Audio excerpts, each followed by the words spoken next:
The darkness of space stretched endlessly between the spiral arms of the Milky Way galaxy. Stars twinkled in the distance, cold and silent observers of the emptiness. Then, without warning, a tear appeared in the fabric of space itself. From this wound in reality emerged a ship, not just any ship, but a vessel so massive it seemed impossible. Its hull was pure black, darker than the void around it, stretching nearly 20 kilometers from end to end. This was the JÖRMUNGANDR, named after the ancient Earth legend of a serpent so large it could wrap around the entire world. The ship hung in the emptiness, motionless and silent. Across the galaxy, alarms blared in every control center of the Galactic Council. The Council, made up of 17 advanced alien civilizations, had ruled space for thousands of years. They believed they knew everything that happened in their territory. They were wrong. Impossible, whispered Chief Monitor Zalax, his 6, eyes blinking rapidly as he stared at the emergency report. His thin gray fingers trembled. Run the scans again. His subordinates, members of his own Zeth species, hurried to obey. The scanning beams shot out from monitoring stations across 3 star systems, all aimed at the mysterious vessel. The beams simply vanished when they touched the black hull. "Sir," called out one of the technicians, "it's absorbing all our scanning attempts. We can't see inside." Zalax's skin paled from gray to almost white. "Where did it come from? Who built it?" The answer came seconds later when all communication channels across 50 star systems suddenly activated at once. The message was simple, broadcast in the standard language of the Council and 17 other languages. "This is the Earth vessel JÖRMUNGANDR. We come to parley." The Council chambers erupted in chaos. Humans? The primitive apes from the backwater Sol system? Impossible. The humans had barely mastered basic space travel. Their ships were tiny, slow things that crawled between their own planets using chemical rockets and simple ion drives. The Council had made sure of it. For centuries, the Council races had carefully monitored Earth, sending disguised agents to steal promising technologies and sabotage dangerous research. They had manipulated human economies to keep resources away from their space programs. All because ancient Council predictions suggested that uncontrolled human advancement would threaten galactic stability. Yet here was a human ship larger than some moons, appearing from nowhere, at the edge of Council space. Supreme Counselor Draxil, the oldest and wisest of the Morden race, called for calm in the emergency meeting. "We must respond diplomatically," he insisted, his deep voice echoing in the chamber. "Send a delegation at once, find out what they want." 3 days later, a fleet of the Council's finest diplomatic vessels approached the JÖRMUNGANDR. The human ship remained motionless, its black surface showing no lights, no windows, no sign of life. As the Council ships came closer, a section of the hull simply disappeared, revealing a massive docking bay that could have held all their vessels 100 times over. Inside, the delegation found themselves in a vast, brightly lit hangar. The air was perfectly matched to each species' needs, another impossibility that made the delegates look at each other with growing unease. They were greeted not by machines or armed guards, but by a single human woman. She was tall for her species, with dark skin and short silver hair. She wore a simple blue uniform with no visible weapons. Her face showed lines of age, a reminder that humans lived brief lives compared to most Council races. "Welcome to the JÖRMUNGANDR," she said, her voice calm and confident. "I am Admiral Helena Reeves, commanding officer of this vessel. Please follow me." The delegates followed her through corridors that seemed to stretch for kilometers. They passed rooms filled with technologies they couldn't understand, and others containing gardens, living quarters, and what appeared to be entire ecosystems. Finally, they reached a circular chamber with a large round table. The chairs around it were perfectly designed for each delegate's species. "Please be seated," Admiral Reeves said, taking her own chair. Zextara, the lead diplomat from the warrior Krell race, stood instead. His scaled skin flushed with the red colors of dominance display. "Human," he said, his translator barely keeping the contempt from his voice. You will explain how your species acquired technology beyond your development level. You will surrender this vessel for inspection. You will— No, Admiral Reeves interrupted, still seated, still calm. That is not how this meeting will proceed. The simple refusal stunned the Krell diplomat into silence. Humans did not interrupt council officials. They did not refuse council demands. It simply wasn't done. For 347 years, Reeves continued, council races have interfered with human development. You have stolen our innovations, sabotaged our research, manipulated our economies, and kept us imprisoned in our own star system. She touched a control on the table, and a holographic display appeared above them. It showed thousands of incidents: alien agents on Earth, council ships intercepting human probes, manufactured accidents in research facilities. We know everything you have done, she said. We have known for a very long time. The delegates stared at the evidence, unable to deny it. But how did you build this ship? Asked Alara, the Neri ambassador, her feathered crest flattening in confusion. We monitored all your construction facilities. Nothing this size could have been hidden. Admiral, Reeves smiled slightly. Did you really believe we wouldn't notice your interference? We simply learned to work where you weren't looking. The outer Oort cloud of our system, the dark side of moons, underground. We built in pieces in secret, over decades. Impossible, whispered Zexatara. Your species lacks the patience for such an undertaking. Humans live less than 2 centuries. No species plans across generations like that. That is why you have always underestimated us, Reeves replied. We pass our dreams to our children. We work for futures we will never see. It is our greatest strength. She stood now, her presence somehow filling the room despite her small size, compared to many of the delegates. We are not here to threaten the council. We are here to join it, as equals, not as subjects. The JÖRMUNGANDR is not a weapon. It is a demonstration. A demonstration of what?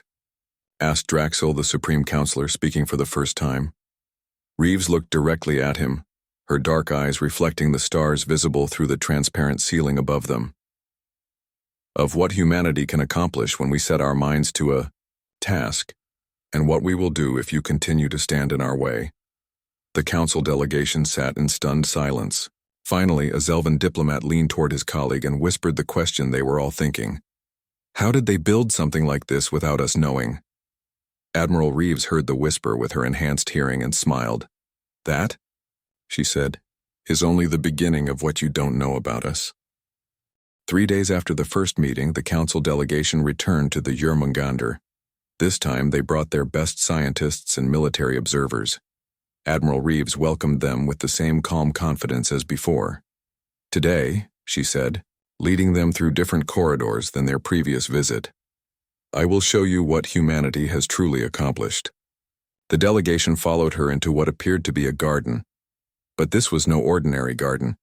It was an entire ecosystem, stretching for kilometers in all directions. Trees from Earth stood next to plants from a dozen alien worlds, all thriving, together. Birds flew overhead and small animals moved through the underbrush. This is one of 50 biomes aboard the JÖRMUNGANDR, Reeves explained. We are a self-sustaining colony. This ship could travel for centuries without stopping for supplies. Zexatara, the Krell diplomat, snorted in disbelief.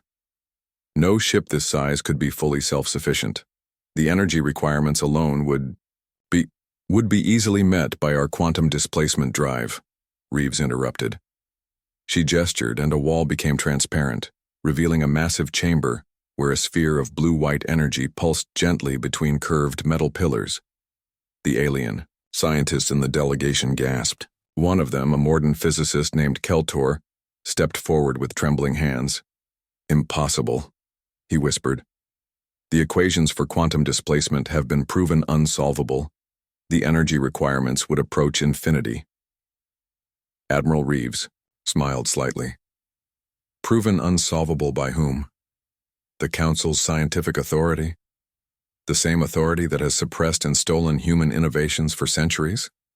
She turned to the group. Your scientists declared it impossible because they approached the problem from the wrong direction. Human minds think differently than yours. We see patterns you miss, connections you overlook. The delegation moved through more of the ship. They saw manufacturing centers where machines built other machines without supervision. They visited research labs where human scientists worked on technologies the council delegates couldn't even understand. In the ship's command center, a vast circular room with hundreds of control stations, Admiral Reeves finally revealed the truth about humanity's development. For 97 years, she said, we have been developing in secret. When we discovered your interference in our affairs, we created a deception. On the surface, we continued to struggle with primitive rockets and basic space stations, all carefully designed to meet your expectations of our capabilities. She activated a holographic display showing the outer regions of the Sol system, the distant frozen zone billions of kilometers from Earth called the Oort cloud. Meanwhile, in the darkness where your monitoring systems rarely looked, we built, first small facilities, then larger ones. We mined the comets and asteroids using resources you didn't even know we could reach. The display zoomed in on massive structures hidden among the frozen comets, shipyards, research stations, habitats holding millions of people. You believed humans lacked patience for long projects because our lives are short. But that is precisely why we work so quickly and pass our knowledge so efficiently to the next generation. When facing our mortality, we become very motivated. The alien delegates exchanged uneasy glances. Everything they thought they knew about humans was being proven wrong. But how did you transport all those people and materials without detection? Asked Alara, the Neri ambassador. Our monitoring systems cover the entire Sol system. We would have seen the movement. Admiral Reeves nodded to a young human woman at a nearby control station. The officer pressed several controls and the display changed to show Earth's moon. We didn't go over your monitoring net, Reeves said. We went under it. The display showed tunnels, thousands of them, running through the moon and extending deep beneath Earth's surface. While you watched our skies, we built downward. Transportation networks that your sensors couldn't penetrate. We moved millions of our best people off-world over decades, one small group at a time, officially listed as deceased in our public records. Supreme Counselor Draxil stepped forward, his ancient face showing genuine fear for the first time. Why reveal yourselves now? If you've been developing in secret so successfully, why emerge at all? Admiral Reeves's expression hardened slightly. Because it's time for the deception to end. Humanity is ready to take its place in the galaxy, not as a primitive species to be manipulated, but as equals. She turned to the main view screen that dominated the front wall of the command center. And because we're not alone anymore. The screen activated, showing 5 more massive vessels, each identical to the JÖRMUNGANDR, positioned throughout Council space. Near critical trading hubs, beside major military installations, even one near the Council homeworld itself. They arrived 2 weeks ago, Reeves said quietly. Using our quantum displacement drive, they simply stepped across the galaxy without traveling through the space between. Your most advanced sensor networks never detected them. The delegation stared in horror at the images. 5 more ships, each as large and powerful as the JÖRMUNGANDR, already deployed throughout Council territory. This is an invasion, hissed Zexitara, his hand moving to the ceremonial weapon at his side. No, Admiral Reeves said firmly. If we wanted war, you would already be defeated. This is a negotiation. We want peace, cooperation, and an end to the Council's manipulation of developing species. She walked slowly around the room, looking each delegate in the eyes. For too long, the Council has decided which species may advance and which must remain primitive. You have played gods, determining the fate of entire civilizations based on your fears and prejudices. The display changed again, showing dozens of worlds where primitive species struggled under conditions similar to what humans had faced. Subtle sabotage, resource manipulation, cultural interference. We aren't the only victims of your policies, Reeves continued. Just the first to break free, and now we offer the Council a choice, reform or be reformed. Silence fell over the command center. The Council delegation looked at each other, the full impact of the situation finally becoming clear. Humanity hadn't just built one impossible ship. They had changed the balance of power throughout the galaxy. Counselor Draxil finally spoke, his voice barely above a whisper. "What are your terms?" Admiral Reeves smiled. "That discussion begins tomorrow. Today was simply to help you understand who you're negotiating with." As the delegation prepared to return to their vessels, one of the younger Zeth diplomats approached. Admiral Reeves privately. "How did you do it?" he asked. "How did an entire species keep such a secret for nearly a century?" Reeves looked at him thoughtfully. "When all humans share a common purpose, we are capable of remarkable things. Your council has always seen our divisions and conflicts, never understanding that they make us stronger, not weaker. Diversity of thought is our greatest advantage." She turned away, then looked back with a final thought. "And you should know, what you've seen today is only the beginning." News of the human ship spread across council space like wildfire. On thousands of worlds, beings of all species gathered around information terminals, watching reports about the mysterious vessels that had appeared without warning. The most powerful military alliance in the galaxy, the Vorgan Imperium, was not pleased. The Vorgans were tall, muscular beings with thick gray skin and 4 arms. For centuries, they had provided the Council's main fighting force. They believed in strength above all else. Supreme Commander Voxthar stood on the bridge of his flagship, the Devastator. It was the largest warship in the Council fleet, nearly 5 kilometers long. Around it floated 20 other warships, all aimed at the JÖRMUNGANDR. "These humans insult us with their demands," Voxthar growled to his officers. "They appeared from nowhere and expect us to treat them as equals. The Council grows weak even considering their terms." He turned to his weapons officer. "Target their main engines. One demonstration of our power will end this nonsense." On the JÖRMUNGANDR, Admiral Reeves sat calmly in her command chair. The ship's sensors had detected the Vorgan fleet's arrival hours ago. "They're charging weapons," reported Lieutenant Chen from the tactical station. Reeves nodded. "As expected, they need to test us. Are our defensive systems ready?" "Yes, Admiral. The Mobius field is standing by." "Very good. Let them fire first. We will not respond with violence."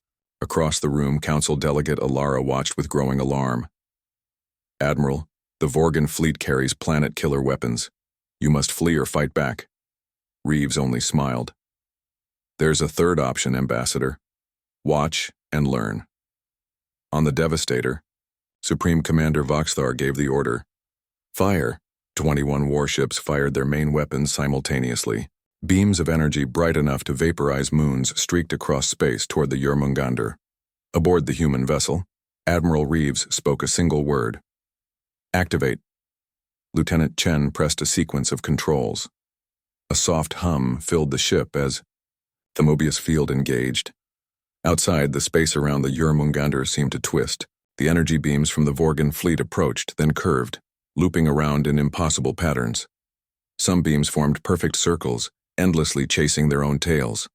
Others twisted into figure eights, never touching the human ship. On the Devastator, confusion reigned. "What's happening?" demanded Voxthar. "Why aren't our weapons hitting the target?" His science officer stared at his readings in disbelief. "They've created some kind of localized space-time anomaly. Our weapons are trapped in recursive loops." "Impossible!" Voxthar slammed all 4 fists onto his command console. "Increase power. Break through their defenses." The Vorgan fleet poured more energy into their weapons. The beams brightened, but the result remained the same. Not a single shot reached the JÖRMUNGANDR. After 10 minutes of continued fire, the Vorgan weapons began to overheat. One by one, they shut down to prevent catastrophic failure. In the silent aftermath, Admiral Reeves opened a communication channel to the Vorgan fleet. "Supreme Commander Voxthar," she said, her image appearing on the Devastator's main screen. "I hope we've demonstrated our point. We did not come to fight. Had we wished for conflict, we could have redirected your weapons back at your vessels. Instead, we simply neutralized them." She leaned forward slightly. "We invite you to join tomorrow's negotiations. It's time for a new approach in this galaxy, one based on cooperation rather than dominance. The communication ended, leaving Voxthar speechless with rage and fear. Meanwhile, across council space, something remarkable was happening. On thousands of worlds, humans who had been living among alien societies for decades revealed themselves. They were not soldiers or spies, but scientists, teachers, traders, and diplomats who had been gathering information and building relationships. On the Zeth homeworld, a professor named Miguel Chen revealed to his stunned university colleagues that he was human, not Zeth as they had believed. He had been studying their culture for 15 years, his appearance altered by advanced biological modifications. On the trading hub world of Nexus Prime, a respected merchant named Sophia Williams shed her Neri disguise, revealing her human identity to the commercial guild she had helped lead for 20 years. In the council's central archives, a quiet librarian named Daniel Okafor revealed himself as human to his fellow archivists. For 30 years, he had been secretly cataloging evidence of the council's manipulation of developing species. Each revealed human carried the same message. Humanity had been studying the galaxy from within for generations. They understood the council's strengths and weaknesses better than many council members themselves. On the JÖRMUNGANDR, Admiral Reeves met with her senior staff in a secure conference room. Phase 3 is complete, reported Commander Jackson, her intelligence chief. Our people across council space have revealed themselves as planned. The response has been mostly shock, though some violence has occurred in Vorgan territories. Reeves nodded. Any casualties? None. All our people were equipped with personal defense fields. The attack simply failed. Good. Reeves studied the galaxy map hovering above the conference table. Thousands of points of light indicated locations where humans had been living in secret. And the information releases? Commander Jackson smiled. Proceeding as scheduled. Our people are sharing selected files showing council corruption, species manipulation, and resource theft. The younger council races are particularly disturbed by what they're learning. The Neri and Zelvan representatives have already indicated they may break from council unity and support our proposals. Lieutenant Chen spoke up from her position near the door. Admiral, there's something else. Our deep space arrays have detected unusual activity near the council homeworld. They appear to be activating some kind of ancient defense system. Reeves's expression remained calm, but her eyes narrowed slightly. So the elder races are playing their final card sooner than expected. Interesting. She stood, straightening her uniform. It seems we'll need to accelerate our timetable. She turned to the window, looking out at the stars. Contact our other vessels. Tell them to prepare for Phase 4. As her orders spread across human ships, the Council's High Directorate called an emergency session. Representatives from all 17 Council species gathered in their ancient chamber on the capital world. Supreme Counselor Draxel spoke with a voice heavy with concern. Today we have witnessed something unprecedented. The humans have not only produced technology beyond our understanding, but have been among us for decades. Their agents are everywhere, revealing our secrets. He looked around the chamber at his fellow counselors. And now reports are coming in from dozens of worlds of strange artifacts being discovered. Human technology that had been hidden on planets we thought untouched by their influence. The chamber erupted in fearful discussion. Ilara, the Neri, ambassador, stood to speak. Perhaps, she said, her voice cutting through the noise. It is time we considered the humans' proposals seriously. Their emergence clearly wasn't sudden. It was planned over generations. Who knows what else they've prepared that we haven't yet seen? As the council debated, Admiral Reeves stood on the JÖRMUNGANDR's observation deck, watching the stars. The galaxy was changing and humanity was the catalyst. Phase 4, she whispered to herself. Let's show them what we really can do. 3 days after the failed Vorgan attack, representatives from all 17 council species gathered aboard the JÖRMUNGANDR. Admiral Reeves had transformed the ship's central section into a vast meeting hall, unlike anything the council had seen before. The chamber was circular, with 17 sections representing each council species. Each section perfectly matched the environmental needs and cultural styles of its intended occupants. For the aquatic Xerillians, there was a water-filled area with living coral. For the methane-breathing Volturi, a sealed chamber with their preferred atmosphere. For the insectoid Trill, a hive-like structure of tunnels and chambers. In the center stood a simple round table of polished wood, oak from Earth. Admiral Reeves waited there, wearing a formal white uniform instead of her usual blue. "Welcome," she said as the delegates entered. "Today we begin a new chapter in galactic history." Supreme Counselor Draxil took his seat first. The ancient Mordan looked tired, the scales around his eyes drooping with stress. "You have certainly made your point, Admiral," he said. "Your technology surpasses our expectations, and your agents have thoroughly disrupted Council operations. What exactly do you want from us?" Reeves touched a control on the table. A holographic display appeared, showing a new structure for galactic governance. "We propose a fundamental change," she said. "The current Council rules based on technological advancement and military power. The eldest species dominate the youngest. We suggest a system based on merit and contribution instead," the delegates murmured among themselves. Zexitara, the Krell warrior, laughed harshly. "Merit? Contribution? Pretty words that mean nothing. Power is the only reality in this galaxy." Reeves smiled slightly. "If that were true, Commander, your fleet would not have failed so completely against our defenses."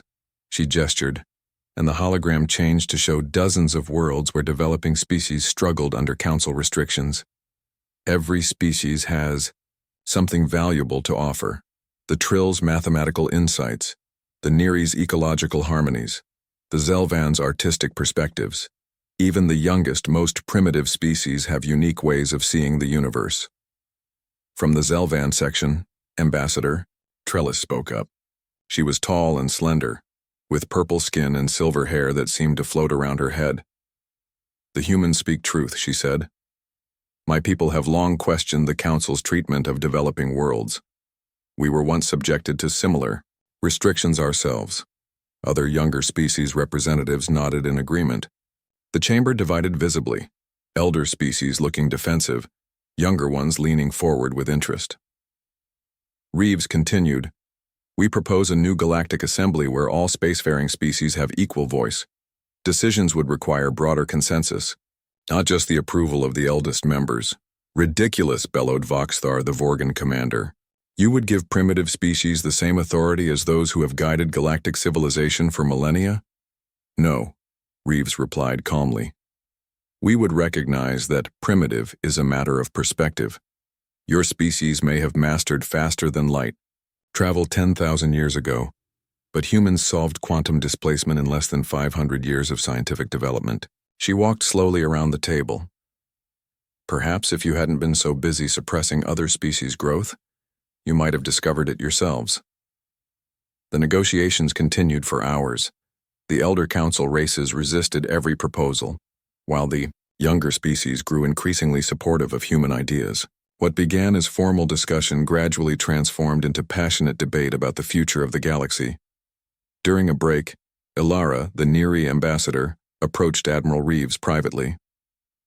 "Your proposals have merit," she said, her feathers ruffling with excitement. "But the elder races will never agree willingly. They have too much power to surrender." Reeves nodded. "We expected that, which is why we prepared our final revelation." As the delegates reassembled, the Admiral stood at the center of the chamber. The lights dimmed slightly, drawing all attention to her. Throughout our discussions, the Elder Council members have emphasized one thing repeatedly: resources. Control of rare elements, energy sources, and strategic locations has been the foundation of their power for millennia. She touched a control, and the ceiling of the chamber seemed to disappear, revealing the stars above. But certain stars glowed with an unusual blue light, connected by streams of energy that no one had ever seen before. For centuries, your scientists have observed what you call dark energy, the mysterious force causing the universe's expansion. What you never discovered is that this energy flows in currents between galaxies. The display zoomed in, showing the blue streams in greater detail. We call them void streams. They are rivers of nearly unlimited energy that flow through the fabric of space-time itself. Our quantum displacement drive was just the beginning of what we learned by studying them.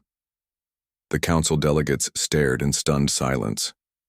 Supreme Counselor, Draxel rose slowly from his seat, his ancient eyes wide. "If what you're showing us is real," he whispered. "It is," Reeves confirmed. "We've already built 5 harvesting stations that tap into these streams." 1 year of collection from a single station could power all council worlds for a century. She let that sink in before continuing. "We offer this knowledge freely. No patents, no exclusive rights, no monopoly. Available to all species capable of using it." The chamber erupted in chaos. The younger species representatives talked excitedly among themselves. The elder races huddled in urgent conference, their carefully constructed power structure crumbling before their eyes.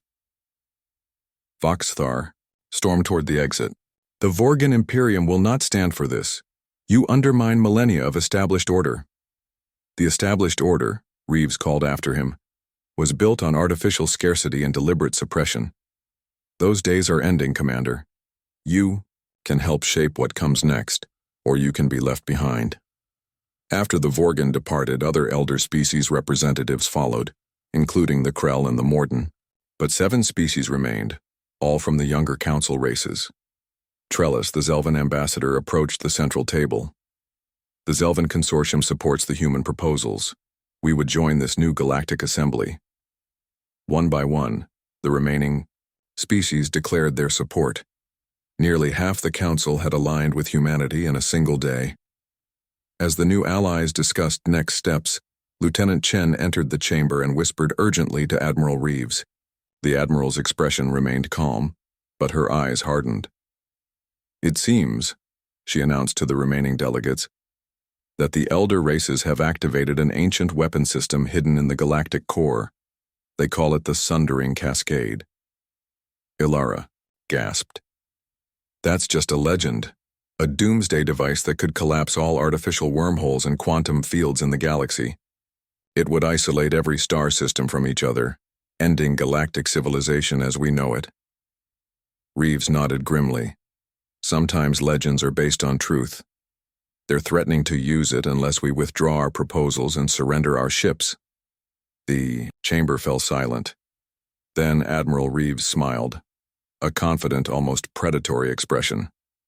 "Fortunately," she said, "we've been preparing for this possibility since the day we discovered the weapon's existence 20 years ago." She activated her communication device. "This is Admiral Reeves. Begin Phase 4. Across the galaxy, thousands of small human vessels suddenly appeared near strategic locations. The elder races had finally revealed their last desperate option, and humanity was ready to respond. Alarms blared across all council worlds. The activation of the Sundering Cascade, a weapon thought to be only legend, had triggered emergency protocols everywhere. On the council capital world, the elder races gathered in their ancient secure bunker deep beneath the surface. "The weapon will be fully charged in 6 hours," reported the Morden chief scientist. "Once activated, it will collapse all artificial wormholes and quantum fields across the galaxy. Every star system will be isolated. The humans' ships will be trapped wherever they are, unable to use their displacement technology." Supreme Counselor. Draxel nodded gravely. "A regrettable necessity. The humans leave us no choice. Their revelations about the void streams would destabilize the entire galactic order." Voxthar, the Vorgan commander, pounded the table with his 4 fists. "We should have destroyed them when they first appeared. Now half the council has betrayed us for their promises of unlimited energy." "Patience, Commander," Draxel said. "In 6 hours, the galaxy returns to normal. The human threat ends and we can rebuild council unity our way." Meanwhile, aboard the JÖRMUNGANDR, Admiral Reeves briefed her allies from the younger council races. "The Sundering Cascade is housed in an ancient station near the galactic core," she explained, pointing to a holographic map. "It was built by a species that vanished millions of years ago as a last resort against some forgotten enemy." Ilara, the Neri ambassador, looked worried. "If activated, it would end galactic civilization as we know it. Entire populations would starve without. Trade colonies would die without support, which is why we won't let that happen." Reeves said confidently. She touched her communication device. Commander Jackson, status report. A voice responded, Phase 4 deployment complete, Admiral. All vessels in position. Reeves nodded to Sako, her allies. What the elder races don't understand is that we've known about the Cascade for 20 years. One of our first deep cover agents discovered its existence while working in the Council archives. On the holographic display, thousands of small dots appeared throughout the galaxy, converging on the core. These aren't warships, Reeves explained. They're components of what we call the Harmony Network, an array of quantum computational nodes designed to interface with ancient technology. Trellis, the Zelvan ambassador, studied the display with fascination. You're not going to destroy the Cascade? No, Reeves smiled. We're going to repurpose it. Near the galactic core, a massive ancient station orbited a cluster of neutron stars.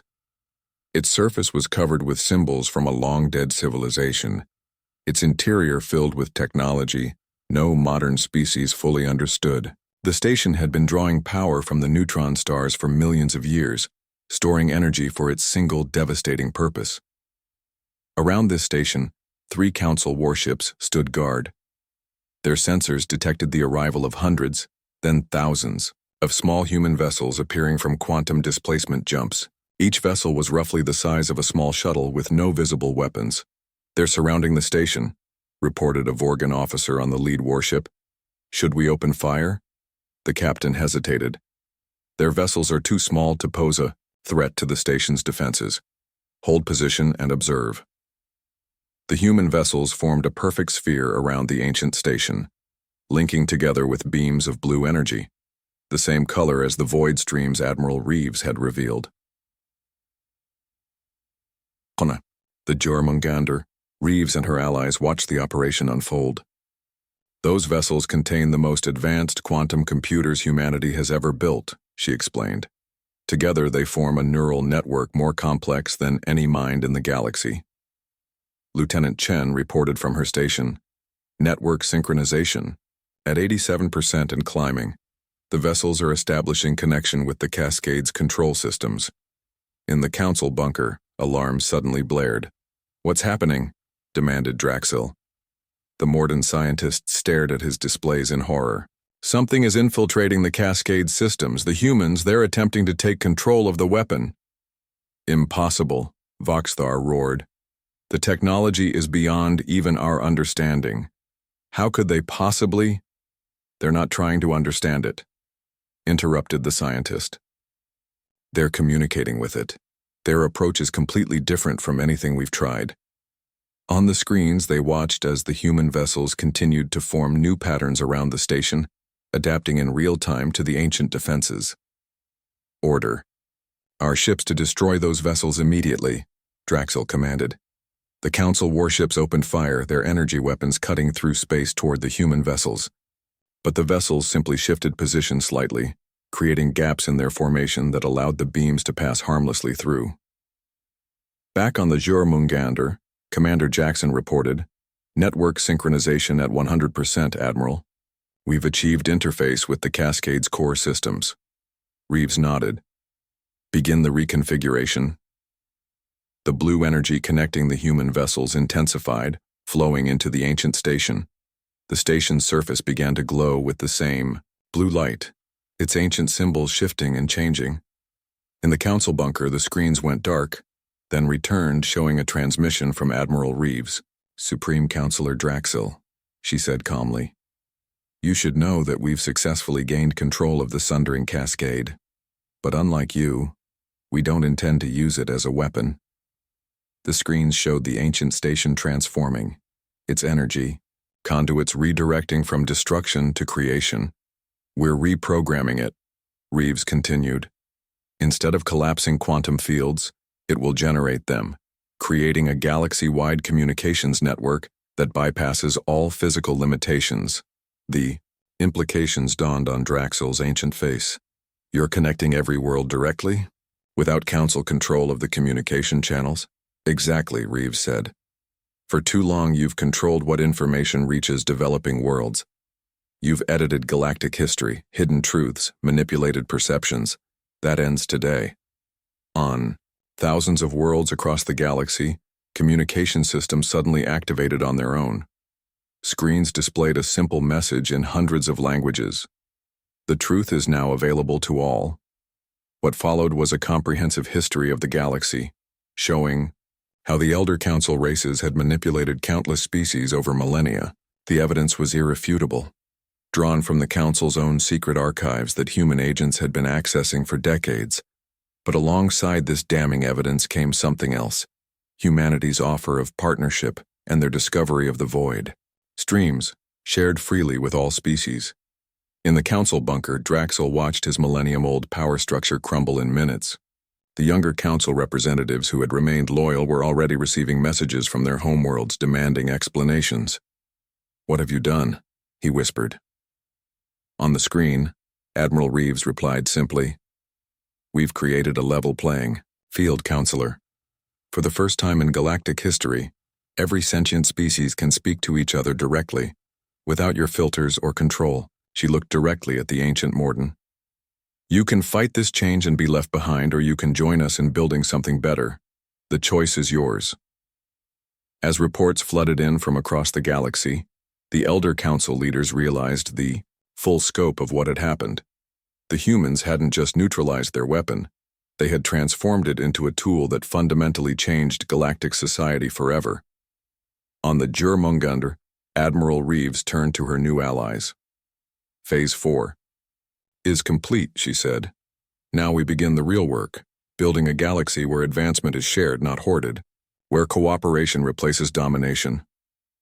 Ilara, the Neri ambassador, looked out at the stars with new eyes. "And what will happen to your ships, Admiral?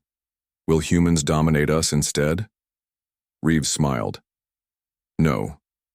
The JÖRMUNGANDR and her sister ships were built for this moment, to break the old system. What comes next is something far more interesting." She touched a control, showing an image of the JÖRMUNGANDR beginning a remarkable transformation. "Let me show you what happens in Phase 5. 6 months after the confrontation at the galactic core, representatives from over 200 species gathered near the Neri homeworld. They came from all corners of the galaxy: Elder Council races, younger Council members, and dozens of previously isolated civilizations now connected through the new communication network. They assembled on a vast space station built specifically for this historic event, the first meeting of the Galactic Assembly. Unlike the old Council chambers, this new meeting place had no hierarchies, no special positions of power. All species sat as equals in a great circular chamber. Supreme Counselor Draxel, now simply Representative Draxel of the Morden worlds, looked around with mixed emotions. The collapse of the old Council's power had been painful for his people, but even he had to admit, the energy and vitality in this new gathering was remarkable. "It seems some endings are also beginnings," said a familiar voice beside him. Admiral Helena Reeves stood there, though she no longer wore a military uniform. Instead, she was dressed in simple formal attire marked with the new symbol of Earth, a blue circle with green continents surrounded by stars. "You've won, Admiral," Draxel said without bitterness. "The galaxy is remade in humanity's image." Reeves shook her head. "Not our image. Our ideal, perhaps.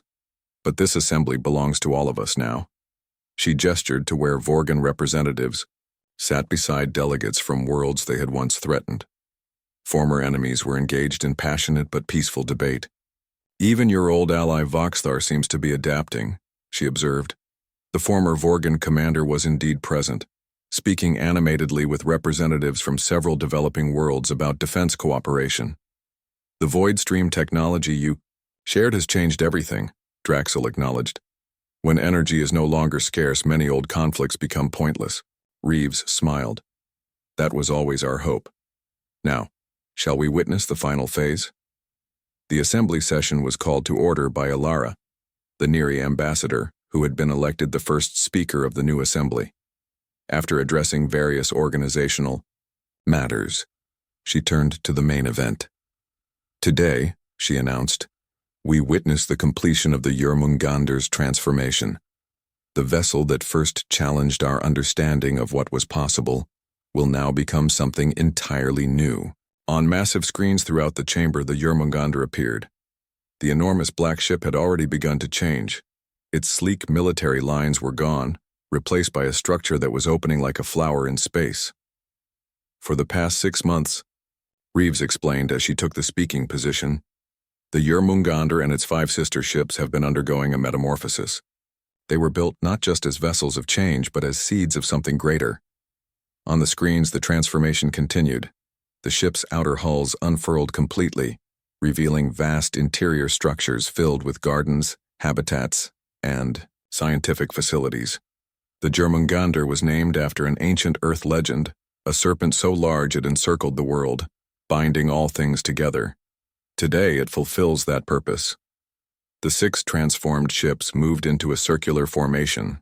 Energy fields formed between them, connecting them into a single structure, a massive ring nearly 100 kilometers in diameter. We present to the Assembly the first Nexus Hub, Reeves announced. A neutral meeting ground for all species, a center for scientific and cultural exchange, and the first of many such structures we hope to build throughout the galaxy. The Assembly erupted in applause and expressions of wonder. The transformation was complete, from warships to a place of peace and cooperation. Later, Reeves walked through the gardens of the newly completed Nexus Hub with Alara and Trellis. The artificial gravity and atmosphere were perfect, making it feel like walking through a planet's surface rather than a space station. Hard to believe this was once a ship built in secret, Trellis remarked, touching the leaf of a Zelvan crystal tree that grew beside an earth oak. The militaristic design was necessary at first, Reeves admitted. We needed to be taken seriously by the Council, but this was always the intended final form. They reached an observation deck that looked out at the stars. In the distance, construction had already begun on jump gates that would connect this Nexus Hub to similar facilities, planned throughout the galaxy. And what of Earth now? Alara asked. Will humans expand through the galaxy like the elder races once did? Reeves smiled. We're already scattered among the stars, but our focus now is integration, not expansion.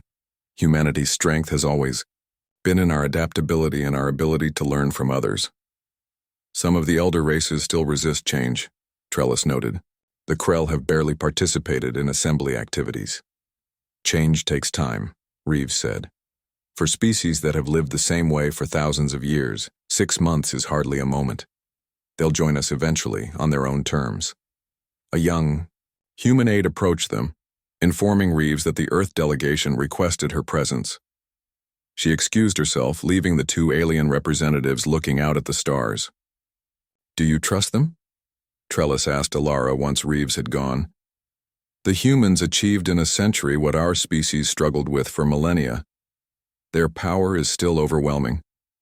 Alara's feathers ruffled in what was the near equivalent of a thoughtful smile. I was skeptical at first, but I've studied their history closely since joining the Assembly. Do you know what I found most interesting? What? Trellis asked. Humans are uniquely good at imagining better futures, and then working tirelessly to create them. They call it hope. It's not just optimism, but a driving force that pushes them to overcome seemingly impossible odds. She gestured to the Nexus Hub around them. This wasn't built by a species seeking dominance. It was built by one that genuinely believes in the possibility of a better galaxy for all. On another part of the hub, Admiral Reeves met with her former senior staff from the JÖRMUNGANDR. Commander Jackson, Lieutenant Chen, and others had gathered in a small meeting room. The Nexus is officially open, Reeves said. Phase 5 is complete. And Phase 6? Asked Chen, now wearing the insignia of Earth's diplomatic corps. Reeves smiled and activated a holographic display. It showed not the Milky Way, but nearby galaxies, Andromeda, Triangulum, and others. Humanity has always looked to the horizon, she said. The void streams don't just flow through our galaxy, they connect to others. We've detected signals suggesting intelligent life in at least 3 neighboring galaxies. The former officers looked at the display with wonder and excitement. Even after all they had accomplished, there were still new frontiers to explore.